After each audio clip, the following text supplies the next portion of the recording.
So obviously you have those big catches on Sunday. Kind of had to be patient to wait for those opportunities. Did it feel good to kind of get those? Oh yeah, definitely, definitely. Always feels good to go out there and produce. Always. How were you? Like, how are you able to stay patient when you're out there playing? Maybe the ball's not coming your way. I mean, what's your mindset in those moments? I always try to take it play by play, and just do my job. Your ability on the sideline, do you ask to work on that every day? I mean, it looks like Yeah. it's kind of your thing. Yeah, it's always a thought, especially going into like the boundary or the sideline. It's kind of like having that awareness to, not only make the catch but get both feet down. So, been practicing that my whole life. Did that start when you were like college, high school? How far back does that go? I can remember doing that high school. Yeah. Yeah, really young, for sure. Was that an emphasis with your coach, or did Always. you just idolize somebody that you saw on TV and do it? I feel like in college, it was always the 1 foot down, but it's like, okay, what's the next step? It's in the big leagues, they always get 2 feet down, so why not practice it early?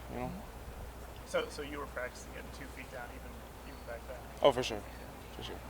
What has Jarvis been like behind the scenes for you guys? Just a leader. He's a leader, like the leader of that room.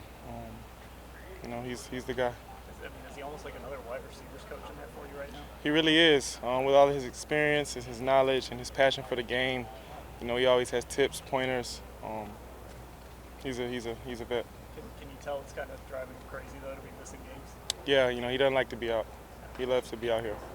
Do you ask him specific questions, or does he volunteer these things?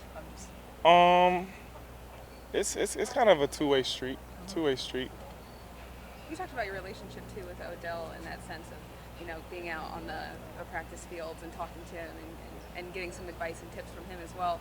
Now that he's back, what has that been like for you, and what is it like to have him back for you guys? It was good. It's always good to play with him. He's a spark to the offense, and he makes a lot of crazy plays, great plays. I love playing with him. Have you been able to take anything else away from him now that he's ramped back up? He's not just working on his own stuff. Now he's able to help the actual offense itself. Have you taken anything away differently from this practice? It's always little things you pick up on, and I feel like as the days go on, you pick up on more things. So It's possible you might get in a shootout this weekend. I don't know. shootout. Well, the Vikings are scoring a lot of points. Do you almost relish that type of game? Obviously, you don't want that to happen, but you know what I mean? Like, Every game, we got to do what we got to do to obviously, our goal is to win. So, whatever it takes. We've gotten to see Dimitri these last few weeks kind of get his opportunity to receiver. So obviously, I know he's been splitting his time. When you kind of see him on the field having success, what do you think that says about him? I'm happy for him. He's very explosive. He's a really good player. Really good player. Are you surprised at all how quickly he kind of picked things up, or did you know he had that? You can tell on the practice field how explosive he is, how shifty he is, how good he is with the ball in his hands. And he just keeps working every day.